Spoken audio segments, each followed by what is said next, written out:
kita akan menggunakan aktivitas. Nah, sekarang coba dibuka halaman 2 bab 1. Nah, apa judulnya bab 1 itu? Proses perumusan dan nilai-nilai Pancasila. Nah, di sini diharapkan kita akan tahu bagaimana tersusunnya Pancasila itu sampai disahkan menjadi dasar negara. Apa dasar negara itu? Pancasila. Nah, Pancasila terdiri dari berapa kata? 5. Dua. Yang pertama panca, yang kedua sila. Panca artinya panca. Lima. Sila artinya dasar. Berarti ada 5 dasar. Nah, Pancasila itu dulu membentuknya penuh dengan pengorbanan dari para pahlawannya. Dari ada organisasi yang namanya BPUPKI, terus kemudian setelah BPUPKI nanti akan disahkan oleh PPKI. Nah, BPUPKI kalau sebuah organisasi berarti ada orangnya tidak? Ada. Nah, BPUPKI itu membentuk suatu panitia. Nah, panitianya itu orangnya ada 9, bisa kalian baca di situ. Nah, setelah terbentuk BPUPKI dirumuskan kuwi antara ketuanya ada Pak Soekarno dan juga Muhammad Hatta. Dan juga ada yang namanya Profesor Dr. Supomo. Ketiga tokoh itu memberikan masing-masing pendapatnya mengenai 5 dasar negara. Dan pada akhirnya terciptalah sebelum Pancasila itu namanya Piagam Jakarta. Nah, Piagam Jakarta ternyata sila pertama itu, kalau sekarang kita silanya pertama apa?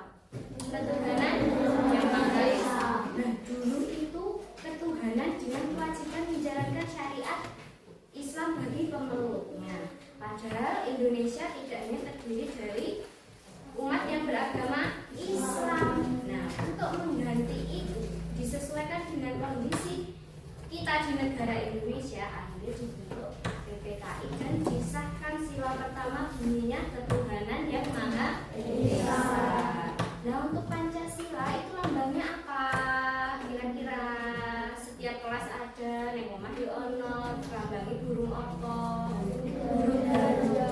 Sila pertama itu dilambangkan bintang emas, ketuhanan yang Maha Esa. Yang kedua, tali atau rantai, kemanusiaan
ana sing campuran. Kalau alur maju menceritakannya berarti kalau misalnya cerita ke anak itu cerita ke sekolah kecil ngantek di nak mundur berarti dibalik dari dewasa ke kecil. Nah, terus kalau campuran bisa maju bisa mundur. Teksnya itu nanti campuran. Terus yang ketiga ada tokoh. Tokoh itu berarti pemeran. Nek pirang tokoh dari teks narasi itu, misalnya ada 3 sebutkan. Sopo, Isma, Aldi. Terus yang keempat ada latar. Latar itu ada 3, latar tempat, waktu, dan suasana. Tempat itu terjadinya di waktu itu kapan, siang, sore, pagi, malam. Terus suasananya gimana? Sedih, menyenangkan, gembira, kecewa. Kemudian yang terakhir aman. Nah sekarang silahkan coba dibaca halaman 21. Sang Alika bersekolah kelas 4. Dia adalah anak yang begitu pandai. Bahkan anak kelas 4 ini belum bisa menghafal perkalian. Terus diceritakan suatu hari dia ulangan, tapi nilainya buruk karena dia tidak bisa memahami pelajaran. Berarti alurnya maju apa mundur? Maju. Jadi dia menceritakan latar belakangnya dulu. Alika kopi saya seulangan ternyata sebenarnya mergo orang paham. Berarti latarnya maju. Terus kemudian silahkan kerjakan teks halaman 22. Kira-kira dicari latarnya apa, terus temanya apa, alur, dan juga amanat yang bisa dipetik pesan dari pengarang atau pembaca. Sudah? Oke, baik. Dari kedua mata pelajaran tersebut, yang pertama kita dapat mengambil kesimpulan bahwa apa? Ternyata panjang sekali proses pengurusan Pancasila. Tidak hanya sekali terus ganti, melewati berbagai organisasi. Nah, dan Pancasila itu ternyata tercipta sebelum Indonesia merdeka. Barang wis merdeka akhir diproklamasikan. Nah, terus yang kedua bahasa Indonesia. Itu tadi kita baca tentang apa? Teks narasi. Kita belajar unsur-unsur atau karakteristik teks narasi.